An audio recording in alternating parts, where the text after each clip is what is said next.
Hello అండి, welcome back to my channel. పిల్లలకి ఎంతో ఇష్టమైన సమ్మర్ స్పెషల్ కుల్ఫీ అండి. ఇంట్లో హైజీనిక్గా హెల్తీగా ఏ విధంగా తయారు చేసుకోవాలో చూపిస్తాను. ముందుగా ఒక బౌల్ తీసుకుని 4-5 జీడిపప్పులను బాదం పప్పులను వేసి 4 ఇలాచీలను వేసి మిక్సీ పట్టుకోవాలి. బాగా పౌడర్ కింద చేసుకుని పక్కన పెట్టుకోవాలండి. ఇప్పుడు స్టవ్ వెలిగించుకుని ప్యాన్ మీద 1/2 లీటర్ పాలను వేసుకుని మరిగించుకోవాలి. ఇప్పుడు ఒక చిన్న బౌల్ తీసుకుని అందులో 1 టీ స్పూన్ కార్న్ఫ్లోర్ని తీసుకుని అందులో కొద్దిగా పాలను పోసి ఉండలు లేకుండా కలుపుకోవాలి. కార్న్ఫ్లోర్ వేయడం వల్లేనండి కుల్ఫీకి స్ట్రెచర్ అనేది.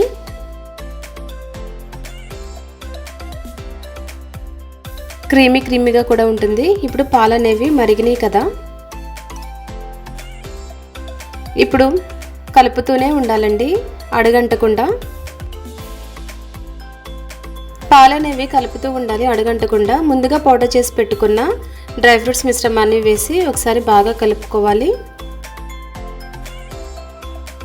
ఇప్పుడు 1/2 కప్పు షుగర్ని వేసి బాగా కలపాలి. పాలని తిప్పుతూ ఉండాలండి.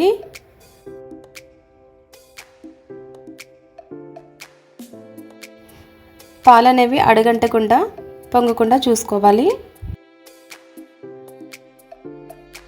1/2 లీటర్లో పాలు సగానికి సగం మరిగిన తర్వాత కలిపి పెట్టుకున్న కార్న్ఫ్లోర్ను వేసుకోవాలి. కార్న్ఫ్లోర్ని చిన్న షాపుల్లో దొరికే లూజ్ని తెచ్చుకొని వాడకండి, అది మంచిది కాదు. ప్యాకెట్స్లో ఉండి ఎక్స్పైరీ డేట్ చూసుకుని తెచ్చుకోవాలి. ఈ విధంగా కలిపిన కార్న్ఫ్లోర్ను వేసుకుని ఒక్కసారి బాగా కలుపుకోవాలి. ఈ కార్న్ఫ్లోర్ మిక్చర్ వేయగానే ఈ పాలు అనేవి థిక్గా అవుతాయండి. పాలని ఎంతసేపు అలా మరిగించుకుంటే అంత టేస్ట్ వస్తుందండి. చూస్తున్నారు కదా ఎంత థిక్గా ఉందో. ముందు వేసినప్పటికీ ఇప్పటికి చాలా చేంజ్ వచ్చింది. ఈ విధంగా థిక్గా ఫామ్ అయిన తర్వాత స్టవ్ ఆఫ్ చేసుకుని చల్లారనివ్వాలండి ఈ మిక్చర్నంతా. పాలను తీసుకునేటప్పుడు క్రీమ్ మిల్క్ అయితే బాగుంటుందండి దీనికి. ఈ విధంగా పాలనేవి కూడా బాగా థిక్గా అయ్యింది, సగానికి మరిగిపోయినవి. ఇప్పుడు స్టవ్ ఆఫ్ చేసుకుని చల్లారనివ్వాలి. ఇప్పుడు చూడండి, చూస్తున్నారు కదా చల్లారిన తర్వాత ఈ మిశ్రమం ఎలా ఉందో.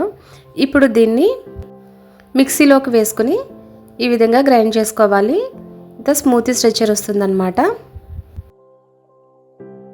ఇప్పుడు మీ దగ్గర ఐస్ క్రీమ్ మోల్డ్స్ కానీ కుల్ఫీ మోల్డ్స్ కానీ ఏముంటే అవి అందులోకి వేసుకోవాలి. నేను చూపిస్తానండి, గ్లాస్లో కూడా పెట్టుకోవచ్చు. గ్లాస్లో అయితేనే వెంటనే ఈజీగా వచ్చేస్తుంది. ఈ విధంగా అన్నిటినీ కూడా సెట్ చేసుకోవాలి. గ్లాసులు మీకు ఏ సైజులో కావాలో ఆ సైజులో పెట్టుకుని ఈ మిక్చర్ని అంతటిని వేసుకుని ఒక మైకా కవరు ఇలా ఫోల్డ్ చేసేసుకుని మధ్యలో నుంచి హోల్స్ పెట్టి ఐస్ క్రీమ్ స్టిక్ని పెట్టేయాలి. ఇప్పుడు వీటిని డీప్ ఫ్రిడ్జ్లో పెట్టాలండి, ఓవర్ నైట్ ఉంచాలి.